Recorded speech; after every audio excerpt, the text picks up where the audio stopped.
My name is Claire Weston. I'm 29 years old, and I was sitting in my car in the parking garage of a federal building in downtown Nashville, still holding a granola bar I hadn't gotten around to eating, when my brother's text came through. I read it twice because the first time I assumed I had misunderstood something. The second time I understood perfectly. He wrote, "We've decided you're no longer part of this. Don't reach out to any of us. We're handling things from here."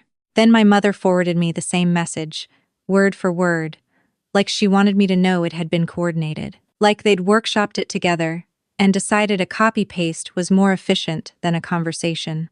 I sat there for a long moment, watching a pigeon walk across the concrete in front of my car. I wasn't crying. I wasn't shaking. I was doing something much quieter, which was finally believing something I had been refusing to believe for the better part of 6 years. They had just handed me the permission slip I didn't know I'd been waiting for. I typed back one sentence. Understood. I'll act accordingly. Then, I finished my granola bar, walked back into the building, and spent the next 4 hours reviewing a compliance audit that had nothing to do with my family and everything to do with why they were going to need me back before the week was out. Before I explain what happened next, and why my brother ended up calling me 11 times in a single afternoon from 3 different numbers, I need to tell you what kind of person becomes the invisible load-bearing wall in a family that has never once thanked her for it. I work in regulatory compliance for government-adjacent construction contracts. That sounds boring until you realize what it actually means.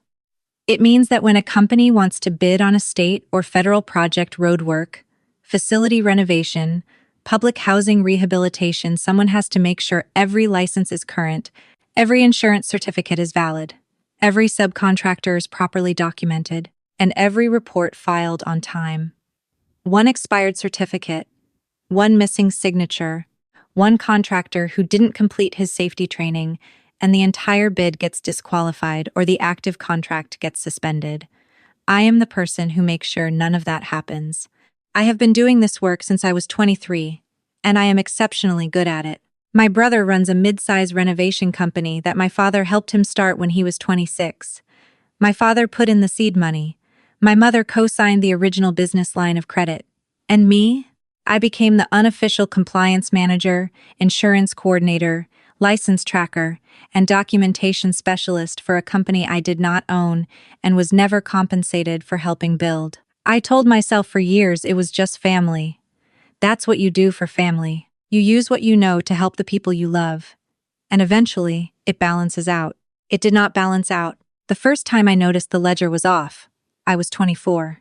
My brother had landed a subcontracting role on a county-funded school renovation project, and 2 days before the kickoff meeting, he realized his general liability policy had a gap that would disqualify him from the bid. He called me in a panic on a Sunday night. I spent 4 hours on the phone with a broker I knew, drafted the supplemental coverage addendum myself, formatted the certificate correctly, and emailed it to the project coordinator by midnight. My brother got the contract. He sent me a gift card to Cheesecake Factory. I'm not telling you this to sound bitter about a gift card. I'm telling you because that Sunday night became a template.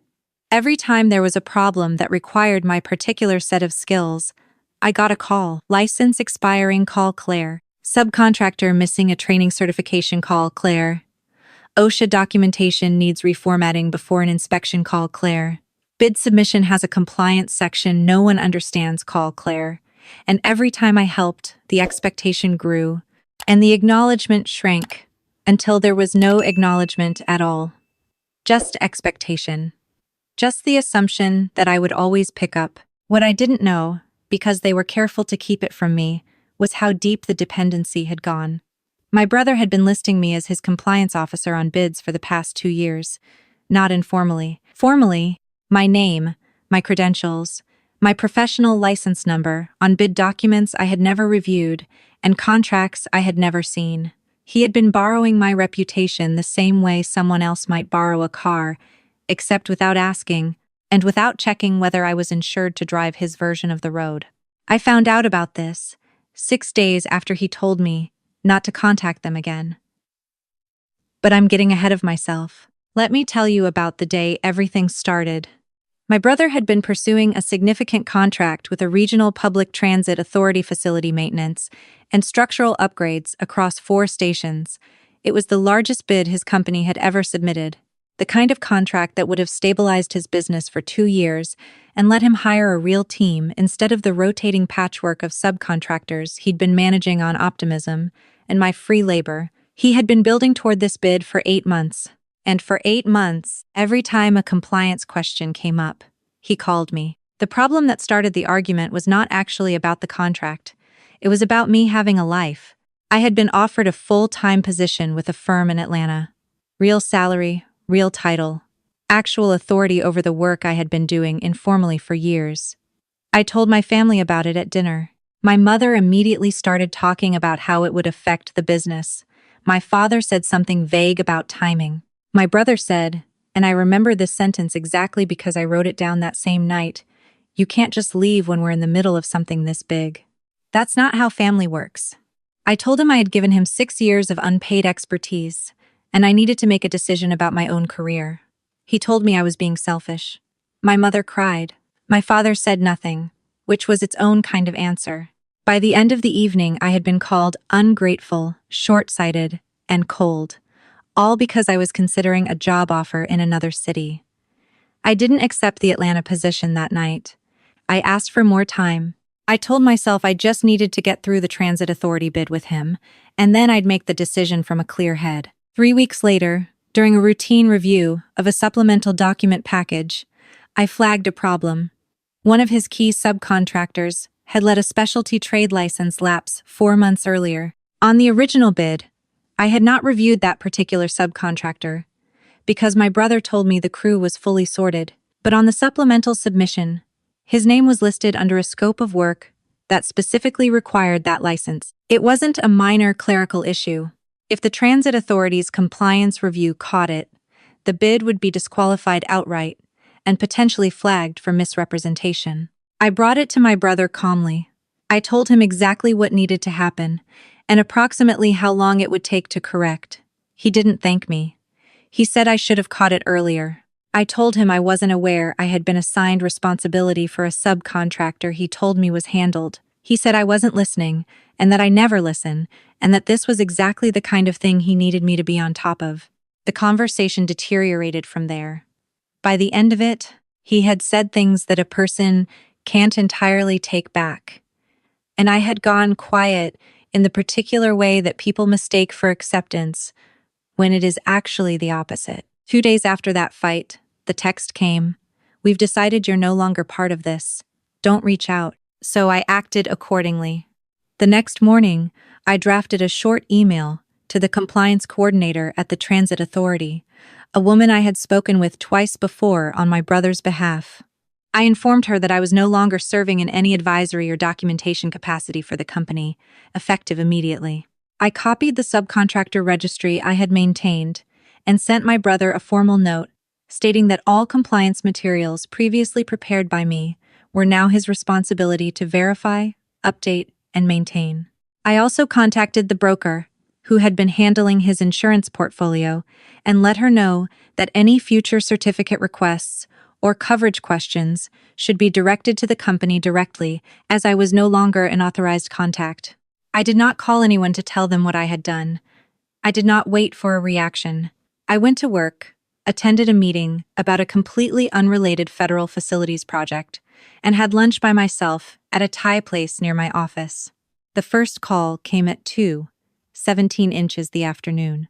I watched my phone screen light up with my brother's name and let it ring. Then it rang again, then a number I didn't recognize, then my mother's number, then the unknown number again. I was sitting at my desk reviewing a drainage report when the messages started coming in alongside the calls, and I noticed the particular quality of the language shifting in real time from demanding to alarmed. "Call me back when you get this." Then, "This is urgent." Then, "Claire, the Transit Authority Compliance Office is asking questions, and Patricia says you sent them something. Call me now." Then, from my mother, "I don't know what you told people, but your brother is very upset and this needs to be fixed today." I saved all of them and kept working. What I hadn't known when I sent my withdrawal notice was that the Transit Authority's compliance coordinator had been doing a standard pre-award verification on all bid documentation. When my note arrived confirming I was no longer affiliated with the company, it triggered a secondary review of everything my name had been attached to over the prior 2 bid cycles. That review discovered something I had not known about, and my brother absolutely had.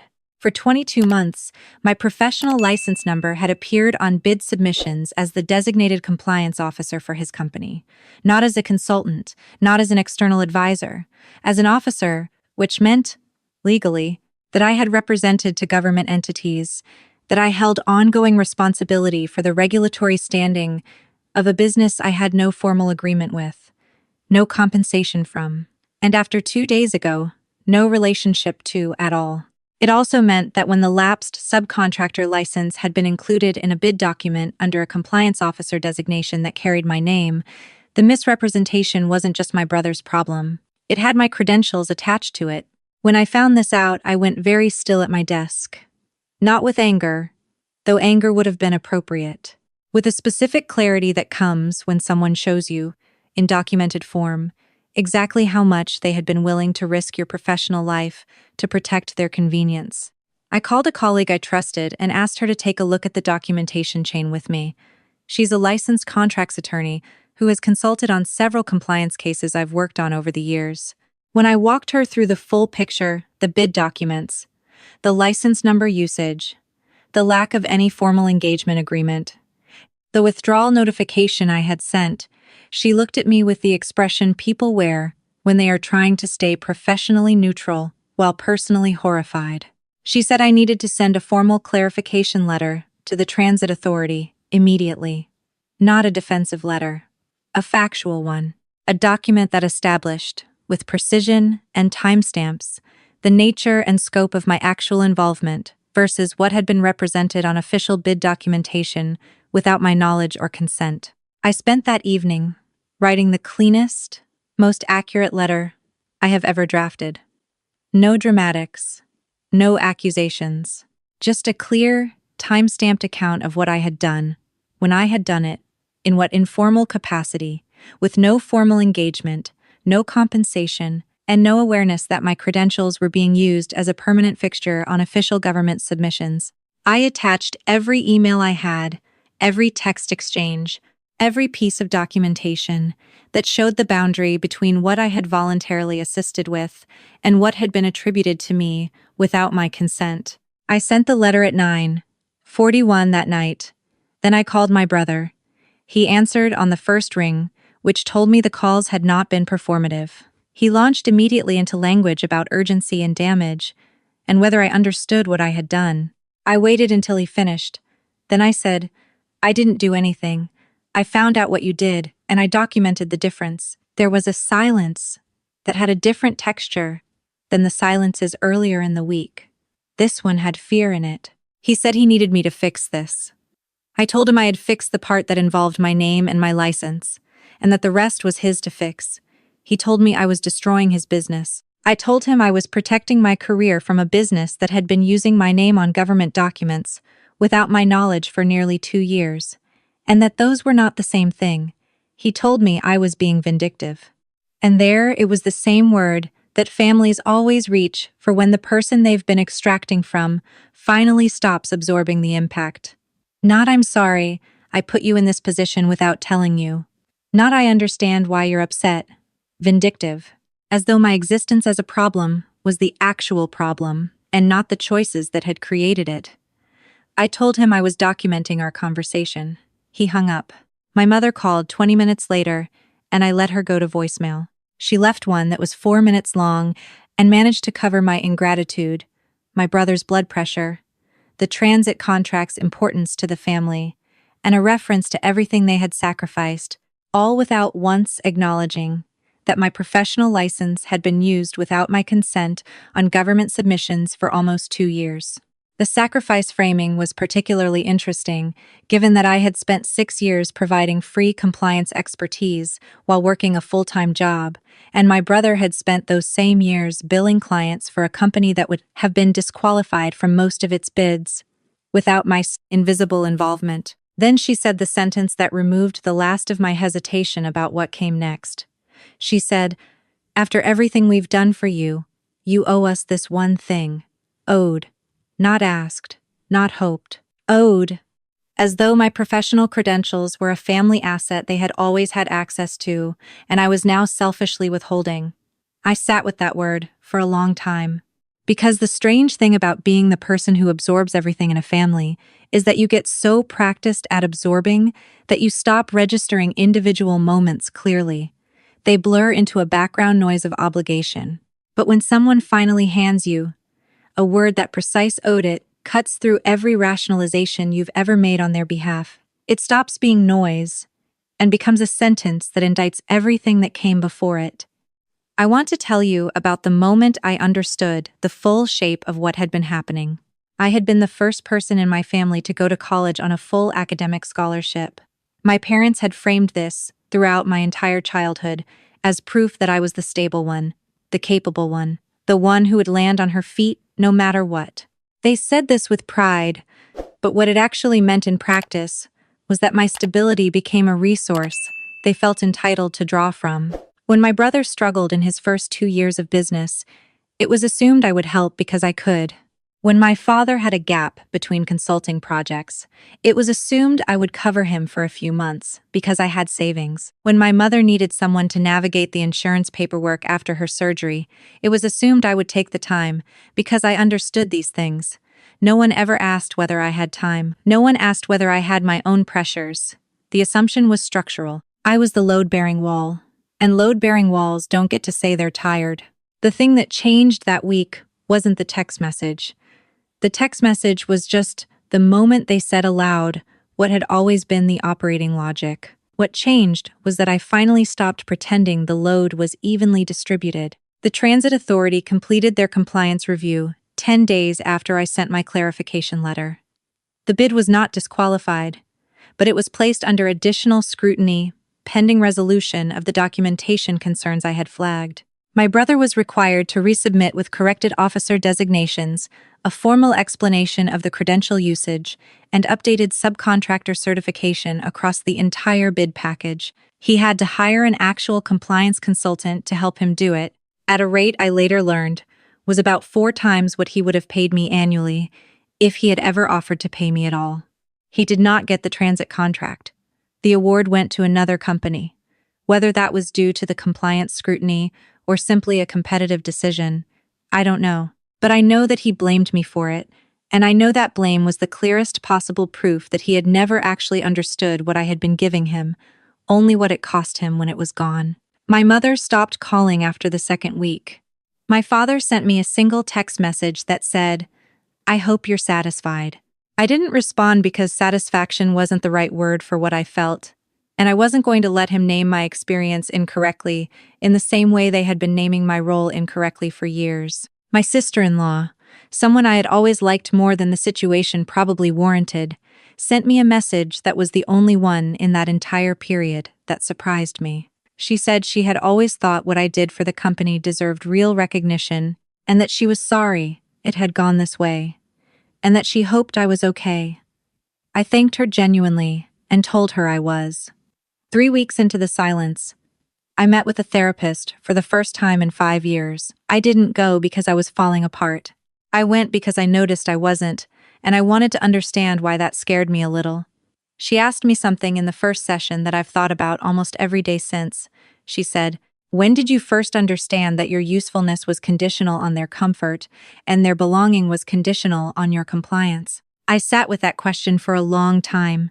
I think it started when I was 17, and my brother got a DUI, and I was the one who found the attorney, researched the process, organized the paperwork, and managed my parents' panic, all without anyone acknowledging that I was 17 and scared and not actually anyone's case manager. I was just the person in the room who knew how to hold things together, and that had been translated, over years, into the person who was responsible for making sure nothing fell apart. My therapist didn't tell me to forgive them or to cut them off forever. She told me to stop letting other people define the terms of my worth. She told me that capability is not consent. Just because I could do something did not mean I had agreed to do it indefinitely, without compensation, at the cost of my own career development, under the assumption that it was my debt to pay. That reframe sounds simple. It is not simple when the alternative narrative has been running in your head since you were 17. 6 weeks after the text message, I accepted the job in Atlanta. I did not announce it to my family. I told the people who mattered, a handful of friends, a mentor who had been pushing me toward this decision for 2 years. And I gave my current employer a professional notice period and wrapped up my remaining projects with the same care I had given everything else. I found an apartment I loved. I signed a lease. I felt something that was quieter and more durable than happiness, which was clarity. My brother called me one final time the week before I moved. I answered because I had made a decision that I would not be someone who avoids hard conversations, only someone who no longer conducts them from a position of obligation. He spoke first. He said the transit contract loss had set them back significantly. He said the consultant they'd hired had charged an enormous amount and hadn't done the job as well as I would have.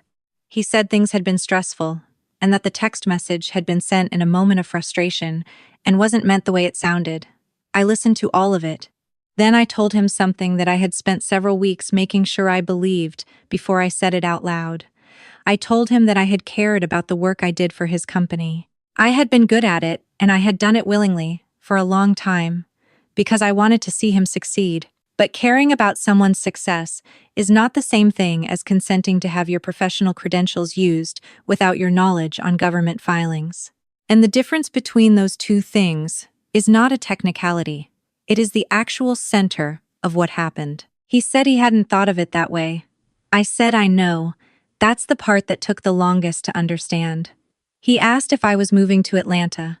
I told him yes. He was quiet for a moment, and then he said he hoped it went well for me. It was the closest thing to genuine he had sounded in months, and I accepted it for exactly what it was, not an apology, not a repair, but a person arriving at the edge of what they were capable of and not quite making it across. I told him to find a real compliance officer, not someone he could call on a Sunday night who would do the work without a contract. An actual professional, with an actual agreement, who would charge him what the work is worth. I told him it would be the best investment he ever made in that business. Then I said goodbye and ended the call. I moved to Atlanta on a Saturday morning in early spring. The apartment had good light, and a parking spot, and a kitchen, big enough to actually cook in. I unpacked my own boxes, in my own order, on my own timeline, without anyone calling to ask when I'd be done so I could come help with something else. It was one of the most peaceful days I can remember.